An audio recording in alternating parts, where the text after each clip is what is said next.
Welcome everyone, and thank you for joining Painting with Picasso's Grapevine. I'll be your host, Leanna Hahn, and I'll also be your teacher for today. Today we're going to take a look at this really cool painting.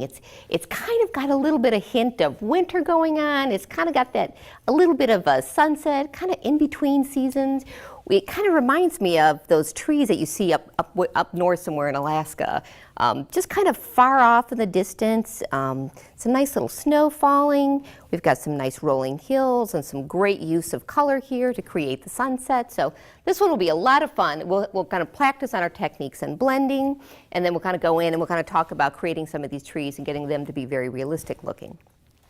As always, we're going to start off with a list of our supplies for today. I'm going to be using a number 12 filbert. I've got a number 1 round, and then I have a number 1 flat and probably like a number 4 flat. We're going to use that for some of the trees and the snow on the top of the trees.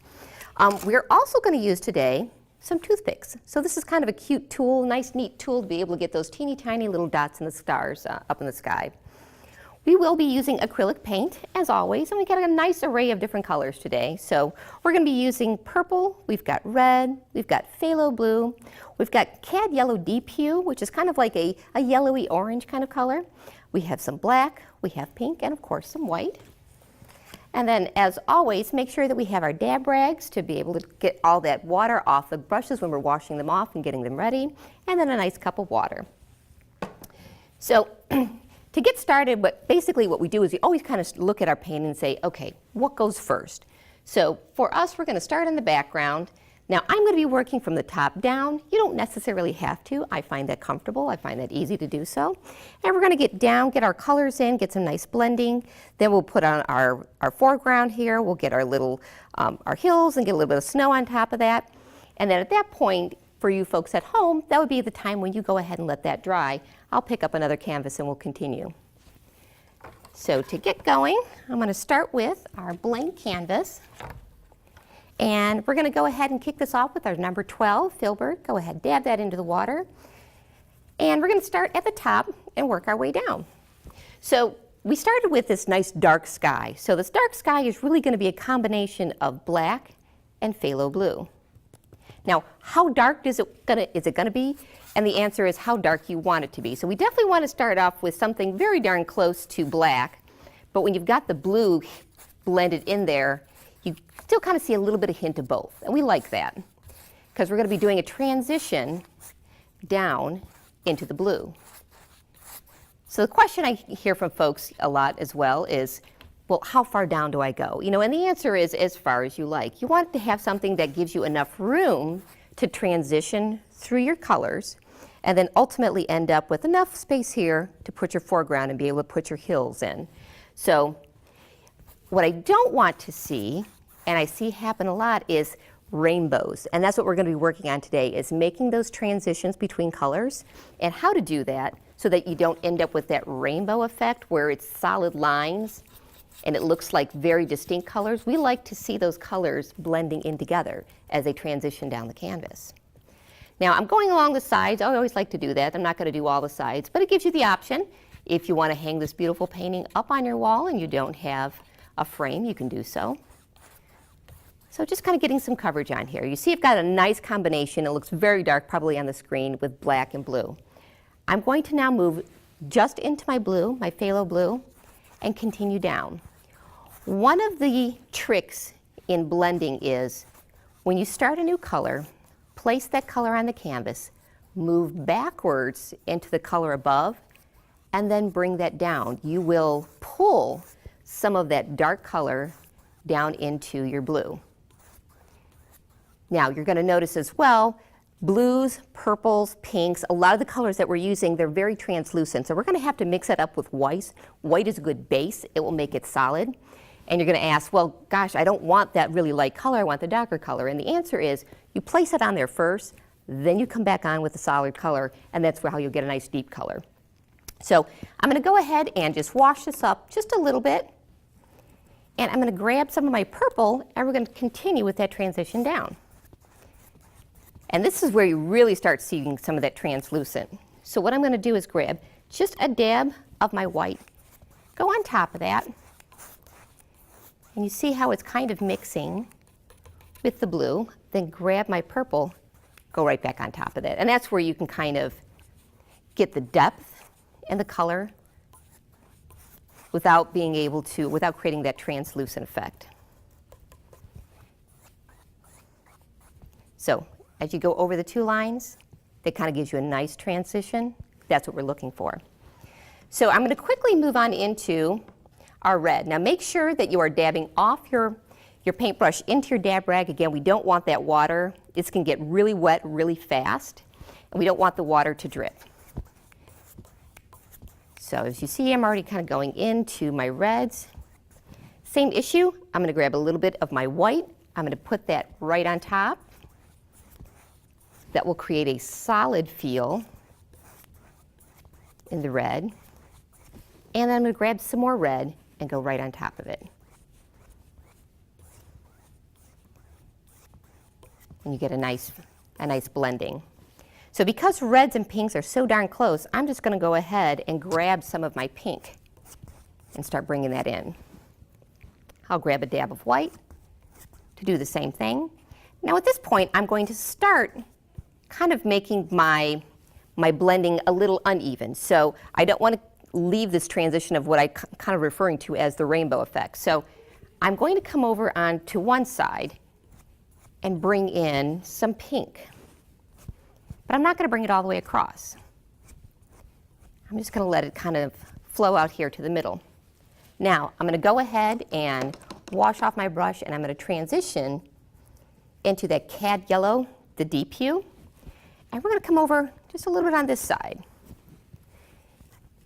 You notice my sky is going to have uneven color, and that's what I'm looking for. I'm kind of looking for the ability to make it inconsistent. And that's one thing you'll hear me say over and over and over again. We don't want straight lines. We don't want consistent patterns. The sky and nature scenes are normally very inconsistent. So while we're just kind of laying down some color here, what we'll do at this point is kind of say, okay, this looks good as far as how far I'm going to go down, because I want to be able to leave some space for my foreground. And then what I'm going to do now is I'm going to come back up and start using more of this white. This white is a great transition. And I'm going to kind of jump in here and add some of the white in some of these different colors. Make sure as you are transitioning from your dark colors that you go ahead and wash off your brush. You don't want to grab your blacks and put that into your yellows and your whites. So be careful on your canvas as well. You see I've done that a little bit by accident. When I'm moving up here and I'm touching some of the darker colors, I'm going to make sure I go ahead, wash off this brush. If you're moving and working within the lighter colors, so if you're moving within the yellows and the oranges and the pinks and the reds, that's okay. You probably don't need to wash off your brush, but definitely when you're moving from your darks into your lights, you don't want to mix those. So I'm going to go ahead, add some more white streaks here. Now another thing, I am painting from the side, so I am hoping that my streaks are coming across very horizontally and very evenly. So this is where you would, as an artist, be standing right in front of your painting, making sure you're looking at this, making sure your lines are going across very straight.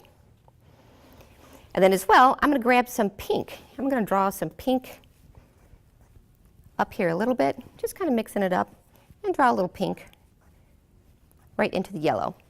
You'll notice as well, I am not blending them very much. I'm letting that kind of sit. It's kind of like 1, 2, done. So that's if you want that nice distinct streak of light, it's kind of a 1, 2, done. Don't let yourself get too caught up in blending too much because you'll end up with one new color. If you want that contrast, you have to force yourself to stop. 1, 2, done.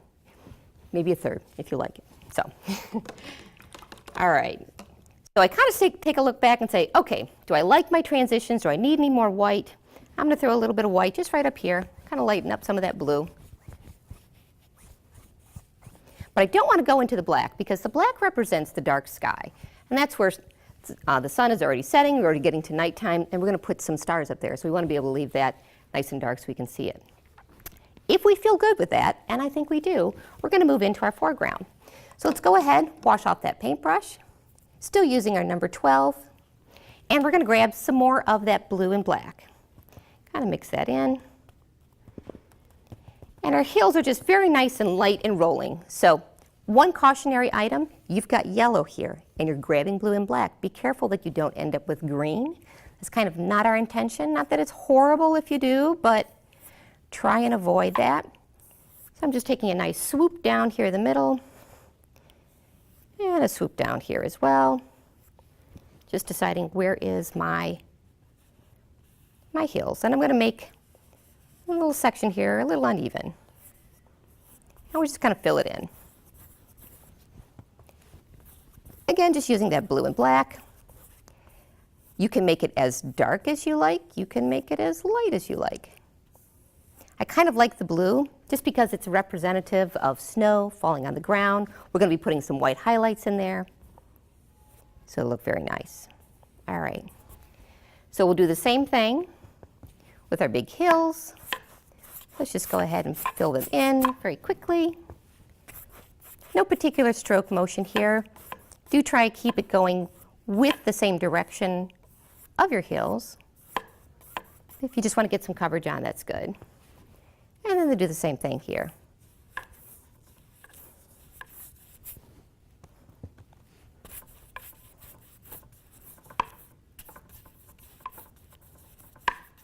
All right, once we get some coverage, then we kind of go in and kind of correct our stroke motions, kind of get them fixed. Now, your next step is we're going to add some of those nice highlights to show that there's some snow falling on the ground. And to do that, we're going to grab just a little bit of white, and we're going to go right on top. And then just let your paintbrush kind of use the same motions. We're kind of showing it's a hillside. And this is kind of cool, where the snow has fallen.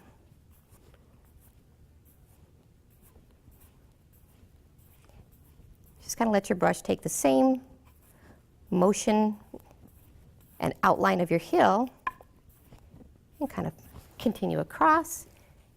If you want to highlight this hill, maybe it's a little closer to you, then go ahead and do so. In the center here, this is kind of far away. So we're going to leave a little bit of white on our brush and do a little bit just to kind of show some differentials. Kind of looks like there's a whole bunch of different hills out there in the background.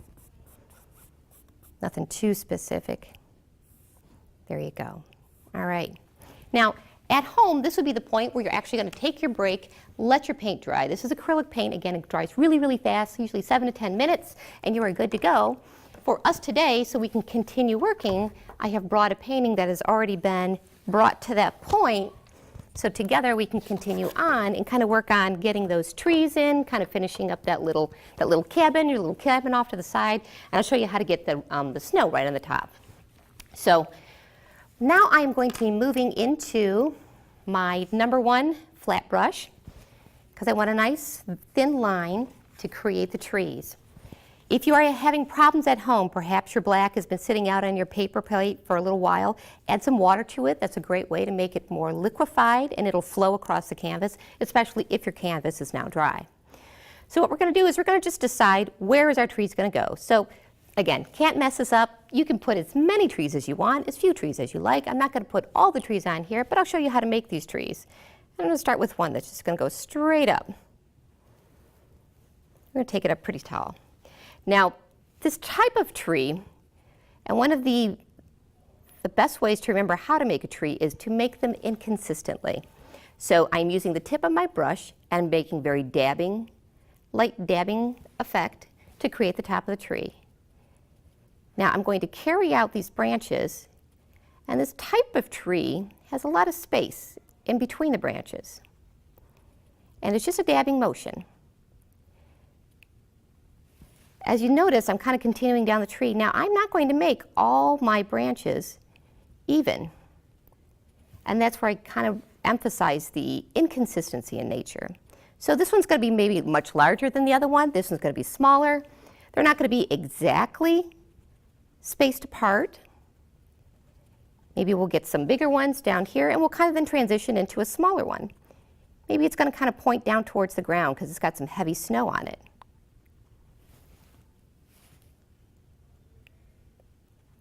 And then we'll make this one maybe smaller than the one in front of it.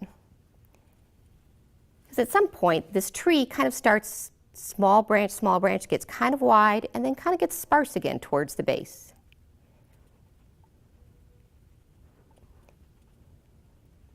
Another hint as well is do not fill these in completely. We want to see some of the light showing through because they are very sparse. So don't feel obligated to make them very solid here at the base. Do make them heavier towards the base, thinner towards the end, but don't focus and don't get too carried away with making them too solid because we want to see the light showing through. I'll go ahead and start on our cabin. Now you folks at home, you can go ahead and place as many trees as you want. So you can start putting another one right here. Have it be nice and close. And another thing with your placement is keep that in mind as well. Keep the placement of your trees inconsistent. So don't put, if you're going to choose to do 4, don't put 4 trees evenly placed apart. Put maybe 3 trees together, 1 tree by itself, a tiny tree off in the middle. That gives it that more realistic look. And with that same brush, I'm going to go ahead and start a little cabin over here. So we're going to do a little triangle, bring that down, kind of say, all right, we're going to have a little bit of a fireplace right on top there, and a little bit of smoke kind of falling off the side. So let's go ahead. It's just a nice silhouette, so this is super easy. You don't have to worry about really getting this too specific, too uneven.